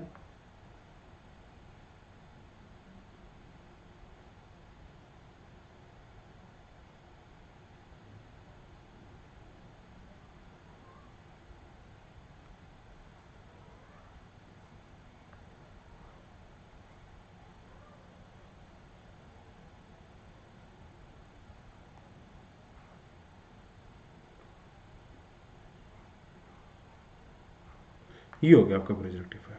ध्यान से देखिए, ये आपका लोड रेजिस्टेंस है बिटवीन ए एंड बी। ये आपका सोर्स हो गया EMF.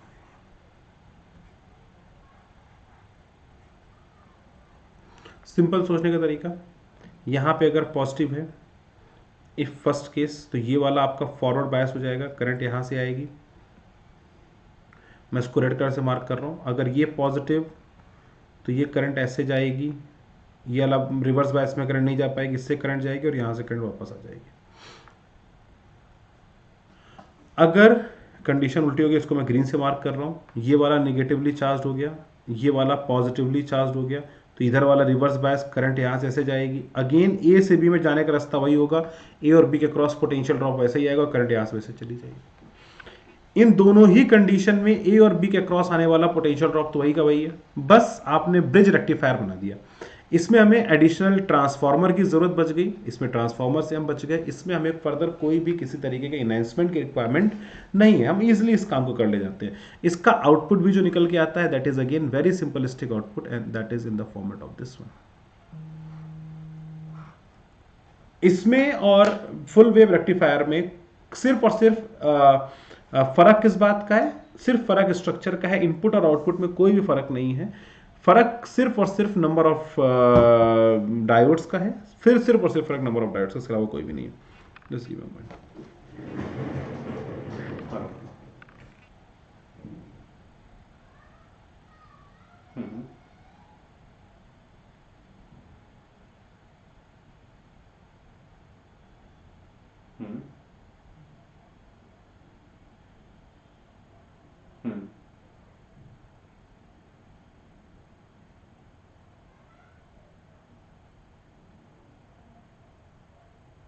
Yeah, I will try.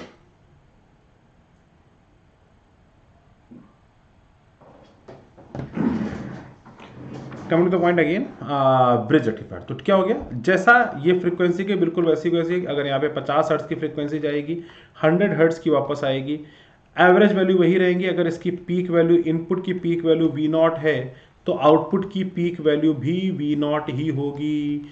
अगर इनपुट की इसकी RMS वैल्यू अगर मैं यहाँ पर बात करूँ, यहाँ की RMS वैल्यू तो ऑब्वियस सी बात है V0/√2 होगी, इसकी RMS वैल्यू भी V0/√2 होगी, दोनों की RMS वैल्यू में कोई फर्क नहीं पड़ता है। इसकी एवरेज वैल्यू यहाँ पर 0 होती है, लेकिन इसकी एवरेज वैल्यू यहाँ पे 0 नहीं होती है। वी एवरेज या आई एवरेज की बात करेंगे, इट इज इक्वल टू 2V0/पाई, जो कि फुल वेव रेक्टिफायर के केस में भी देखेंगे तो उस केस में आपको यही सेम की सेम डेटा आपको जो है वो मिल जाएगा। इसमें कोई परेशानी वाली बात नहीं। इसमें सिर्फ और सिर्फ 2 डायोड रिलीज होंगे। अगर मैं करंट की बात करूं, current through the resistance or load resistance, I can very simply say it is equals to V0 upon diode, 2 diodes होंगे तो 2RD प्लस RL हो जाएगा।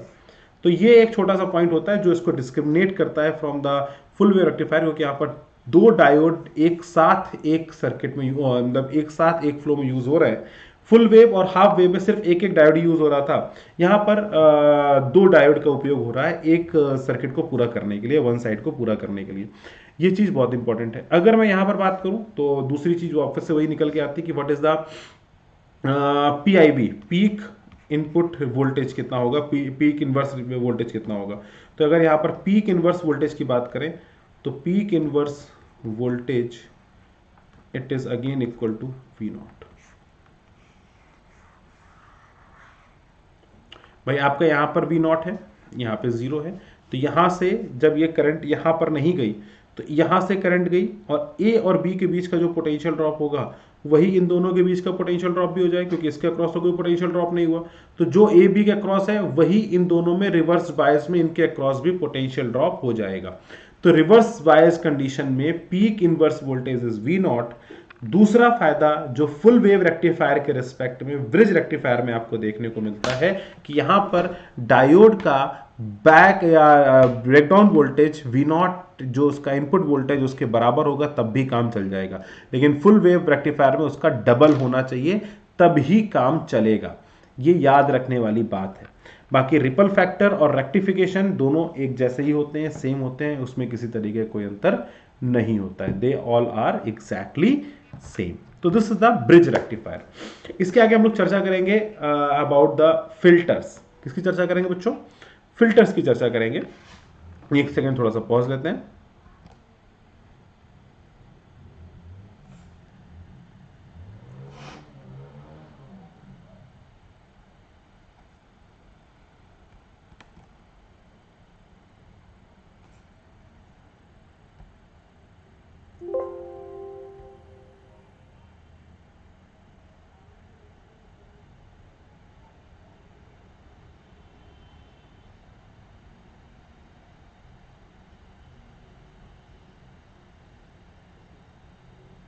ओहो, पॉज नहीं हो पाया, सॉरी, कुछ गड़बड़ हो गया।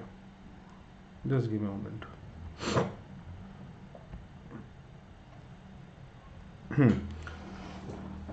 अब हम लोग बेटा बातचीत करना स्टार्ट कर रहे हैं। अब now we are going to discuss about the filters, filter circuit.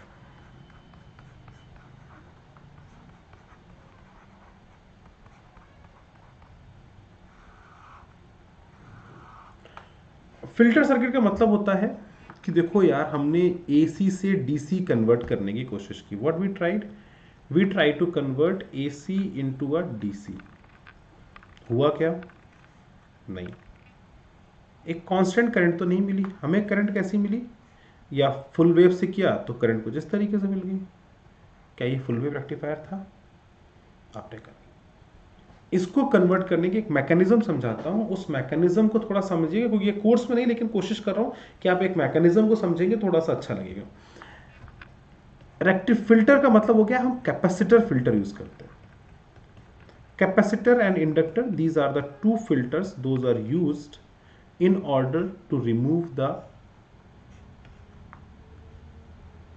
AC, ये DC नहीं, इसको रिपलिंग फिनोमिना को कम करने के लिए, रिपल्स को कम करने के लिए हम फिल्टर्स लगाते हैं ताकि हम इसको ऑलमोस्ट स्ट्रेट में कन्वर्ट करने की कोशिश करें। किस तरीके से ऑलमोस्ट स्ट्रेट में कन्वर्ट करने की कोशिश करते हैं, इसको समझने की थोड़ी सी कोशिश करिएगा मेरे प्यारे बच्चों। तो बहुत इंपॉर्टेंट सा एग्जांपल है, इसको बहुत ध्यान से देखिएगा। हम बात कर रहे हैं हाफ वेव रेक्टिफायर की।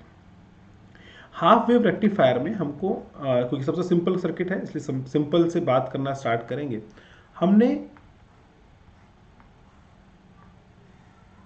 एक कैपेसिटर लगा दिया in parallel to the load resistance. ध्यान से समझिएगा, ये आपका लोड रेजिस्टेंस था जहां पर आप आउटपुट ले रहे थे, ये आपका इनपुट था जो आपको इनपुट यहां पर ऐसे मिल रहा था। आपका आउटपुट यहां पर कुछ इस तरीके से आ रहा था, ठीक है। This is whole phenomena is all about.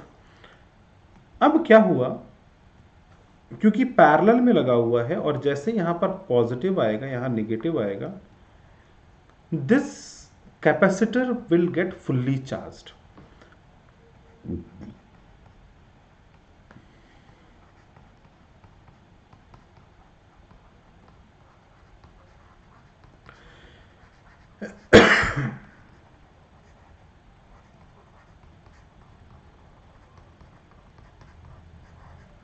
एक पीक वोल्टेज, और फिर जैसे वोल्टेज का रिड्यूस होना स्टार्ट करेगा तो ये भी इसमें एक फर्दर करंट फ्लो करा देगा, क्योंकि ये चार्ज हो गया कैपेसिटर, और जैसे ये चार्ज हुआ यहां पर तो नेगेटिव आ नहीं पाए, क्योंकि इस डायोड ने किसी भी तरीके का पोटेंशियल डिफरेंस आगे बढ़ने नहीं दिया, तो यहां पर तो कोई करंट आई नहीं। During the cycle, as this cycle complete, सोचिएगा आउटपुट में जैसे साइकिल कंप्लीट हुई, आप सोचना बेटा, यहां पर देखना इसी साइकिल को कैसे बना देगा ये, इसको मैं कन्वर्ट करता हूं।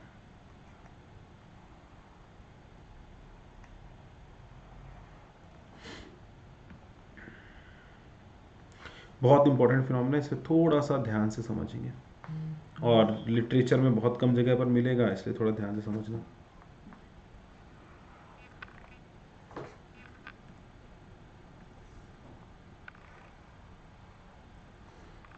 अब ये दो थे, बीच में खाली हो रहा था। अब जैसे यहां पर ये फुल्ली चार्ज हुआ, as it get fully charge, यहां पर ईएमएफ रिड्यूस होना स्टार्ट हो, करंट भी रिड्यूस होना स्टार्ट करेगी, लेकिन क्योंकि एडिशनल ईएमएफ, ये एडिशनल करंट ये फ्लो करा देगा because of its own resistance, because of its own discharging capacity, it is starting to flow the current in the reversal direction, क्योंकि इसका ईएमएफ इसके क्रॉस कमजोर होगा, तो ये यहां से खुद से करंट फ्लो करा देगा ताकि इसके क्रॉस ईएमएफ रिड्यूस हो जाए, तो ये अपने से कुछ चार्ज लीव करना स्टार्ट करेगा, डिस्चार्ज होना स्टार्ट करेगा। एज इट स्टार्ट डिस्चार्जिंग, तो यहां दोनों तरफ से जो करंट आएगी वो एडअप हो जाएगी, और ये जो करंट यहां रिड्यूस होकर जीरो होने जा रही थी, ये करंट यहां से रिड्यूस होकर जीरो नहीं हो जाएगी, धीरे धीरे कम होगी, ये क्योंकि डिस्चार्ज हो रहा होगा। कितना कम होगी ये अपन को इस बात से समझना होगा कि वापस से जब ये मिल जाएगा तो फिर ये करंट ऐसी जाएगी, फिर ये डिस्चार्ज कराएगा, और फिर ये करंट ऐसी जाएगी।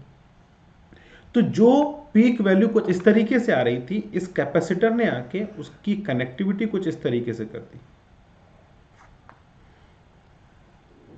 तो it almost become a straight line, मतलब जो रिपलिंग फैक्टर था वो काफी हद तक कमजोर किया और एक स्ट्रेट लाइन की तरफ लेके आए।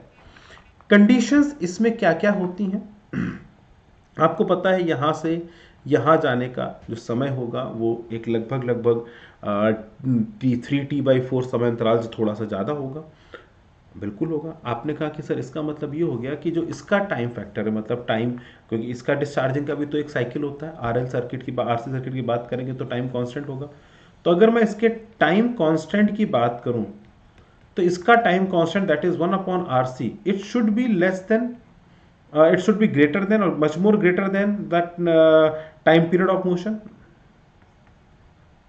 ताकि ये कैपेसिटर धीरे धीरे डिस्चार्ज हो पाए, या जब तक ये डिस्चार्ज हो तब तक दूसरी वेव आ जाए पॉजिटिवली चार्ज करने के लिए। नहीं तो पता चला कैपेसिटर खुद ही डिस्चार्ज हो गया जल्दी, तो ये यहां पर नीचे आके गिर गया, तो बहुत अच्छा रिपलिंग फैक्टर जनरेट नहीं हो पाएगा, रिपलिंग फैक्टर उतना अच्छे से कम नहीं कर पाएगा। तो टाइम कांस्टेंट को क्या करते हैं, 1/RC जो होता है ये सफिशिएंटली ज्यादा होता है in terms of the time period of the या frequency of this particular input. इससे ज्यादा होने से इस कैपेसिटर ने एज अ फिल्टर काम कर दिया। इस फिल्टर ने क्या किया, इनको अपना सपोर्ट दे दिया ताकि तुम बार बार नीचे मत जाओ और आपका अप एंड डाउन मोशन को एक ऑलमोस्ट स्टैग्नेशन मिल जाए, ये पॉसिबल होता है। तो ये एक ऑलमोस्ट स्ट्रेट लाइन में कन्वर्जन हो जाता है just with the help of a capacitive circuit. इसको दूसरे तरीके से भी एक्सप्लेन किया जाता है, कई लोग अलग अलग तरीके से इजी वे में एक्सप्लेन कर देते हैं कि यहां पर जो आई वो AC प्लस DC आई। इसका अनदर वे ऑफ एक्सप्लेनेशन जो होता है ये थोड़ा सा गड़बड़ सा है, लेकिन ठीक है, अपन को तो मानना है, तो एक बार समझा देते हैं। बोर्ड के लिए ये चीज़ें चल जाती हैं, मतलब बोर्ड वाले बच्चे जो होते हैं उनके लिए, ओलंपियाड वाले बच्चे बिल्कुल भी इस चीज़ को फॉलो नहीं करेंगे। जो मेरे बच्चे ओलंपियाड वाले हैं ये किसी भी कंडीशन में इसको नहीं समझेंगे भी नहीं, इवन इसको इग्नोर मार दीजिएगा, लेकिन ये समझा मैं सिर्फ बोर्ड वाले बच्चों के लिए रहा हूँ कि क्योंकि कुछ जगह वो लोग पढ़ते हैं ऐसा, उनको लगता है कि सर ये चीज़ बड़ी अच्छी है। तो मैं बता दे रहा हूँ कि ऐसा होता कुछ नहीं है। यहाँ से जो फ्लो गया वो फ्लो ऐसी गई करंट। अब ये ना प्योर DC है ना प्योर AC है, ये AC प्लस DC का मिक्सचर बोल देते हैं कि थोड़ा सा अपलिफ्टेड है। आपने कहा बात तो ठीक है, ये करंट होगी, ऐसी वाली करंट है, हाफ वेव रेक्टिफायर होगा तो ये करंट है। तो अगर हम यहां पर बात करेंगे तो इसका जो कैपेसिटर का रेजिस्टेंस होता है, जिसको हम इंपीडेंस ऑफ द कैपेसिटर बोलते हैं, impedance of capacitor it is called as X C, और एक्सी को बोला जाता है 1/ओमेगा सी। और 1/ओमेगा सी का मतलब होता है as C high and omega I. जब हाई फ्रीक्वेंसीज होती हैं, तो एक्सी बहुत छोटा हो जाता है। तो for high frequency circuits this capacitor behave like a very small resistance. तो फॉर, इसको बोलते हैं हाई पास फिल्टर, इसीलिए इसको नाम दिया जाता है हाई पास फिल्टर। क्या नाम दिया जाता है बेटा इसको? High pass filter. High pass filter का मतलब होता है maximum high frequency waves will pass through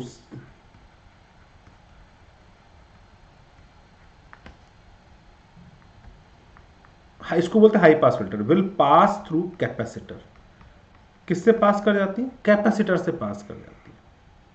और जब ये कैपेसिटर से पास कर जाती हैं तो रेजिस्टेंस के अक्रॉस ऑलमोस्ट सारा का सारा ईएमएफ जो है वो जनरेट हो जाता है। इसके लिए कैपेसिटर का सीरीज में लगना जरूरी होता है। कई लोग गलती ये करते हैं, कई जगह पर मैंने देखा है कि इसको पैरेलल में लगा देते हैं। पैरेलल में हमेशा करंट का डिस्ट्रीब्यूशन एसी और डीसी के हिसाब से नहीं हो पाता है, वो प्रॉपरली वोल्टेज के हिसाब से होता है। जब यहां पर डिस्ट्रीब्यूशन होता है, जैसे यहां से कोई करंट आई, इसको समझना बहुत इंपॉर्टेंट है। This is called as high pass filter. जब हाई फ्रीक्वेंसी होती है और आपको हाई फ्रीक्वेंसी वेव्स को खत्म करना होता है, तो आपने क्या किया, यहां से कुछ V0 वोल्टेज दिया और AC प्लस DC का एक मिक्सचर आया।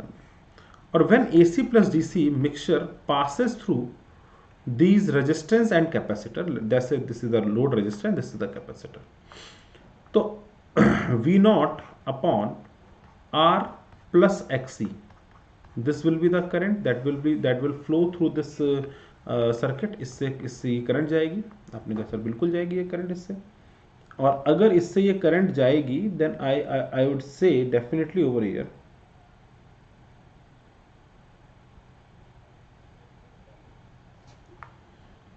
I is equal to V0 R plus XC हो गया। अगर मैं यहां पर बात करूं तो पोटेंशियल डिफरेंस अक्रॉस कैपेसिटेंस कितना हो जाएगा? तो आप बोल सकते हैं it is simply equal to Q by C और I इंटू XC। और VR की वैल्यू अगर मैं बात करूं तो I इंटू R हो जाएगी।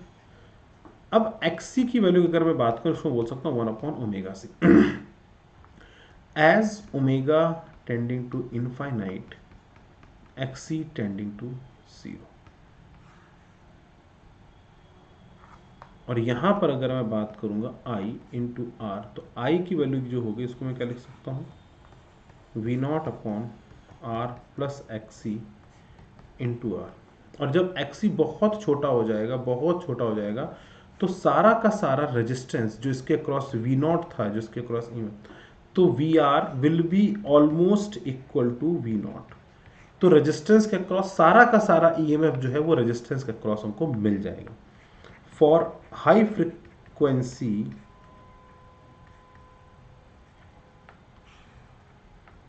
VR is almost equal to V0। ये ऑलमोस्ट इक्वल टू V0 हो जाएगी और सारे की सारी फ्रीक्वेंसी जो है वो इसको मिल जाएगी। आपने कहा ये बात भी ठीक है। यही कैपेसिटर के अक्रॉस अगर हम लगा दें अपना आउटपुट, तो मतलब हम आउटपुट अगर इसके अक्रॉस लेंगे, रेजिस्टेंस के अक्रॉस, तो हमें कैसा मिल गया? एक हमें ऑलमोस्ट डीसी करंट प्राप्त हो गया, क्योंकि हाई फ्रीक्वेंसी तो उसमें जाम हो गई। मैक्सिमम टू मैक्सिमम आरएल के क्रॉस जितनी भी करंट मिल जाएगी वो डीसी करंट के अप्रोक्सीमेट हमको मिल जाएगी, क्योंकि वीआर जो होगा उतना फ्लक्चुएटिंग होगा नहीं।